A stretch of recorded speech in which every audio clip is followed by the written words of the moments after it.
અને મને એક પોઈન્ટ સુધી ખબર જ ના પડી કે આપણે પાક્કું કેનેડા આયા છે કે પછી આ ભરૂચમાં ઉતારી દીધી છે ફ્લાઇટ. ત્યાં ટોલ નાકા પર આવતો હતો, સિંગ ખારી સિંગ. ટીમ હોર્ટન સિંગ.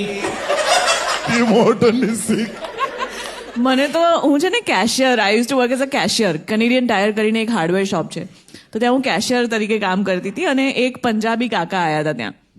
તો મેં એમને કીધું, okay sir, let me see what your stuff is, અને તમારું ટોટલ આટલું થયું છે એવું મેં એમને કીધું. તો મને વઢી નાખી કે પંજાબી થઈને પંજાબી ભાષા ઉપર ગર્વ નથી ને પોતાની ભાષામાં બોલતા તને શરમ આવે છે. સેમ. પણ પછી તે જવાબમાં શું કીધું? આઈ એમ નોટ પંજાબી. ઓકે. પછી શું થયું? કાકાનું રિએક્શન શરમ હતી કે ના, એમને એવું લાગ્યું કે હું એક્સેપ્ટ જ કરવા નથી માંગતી. હવે મેં એક્સેપ્ટ કરી લીધું છે કે I am just a Canadian, that's my identity. એટલે અખડ ગાંડા હતા.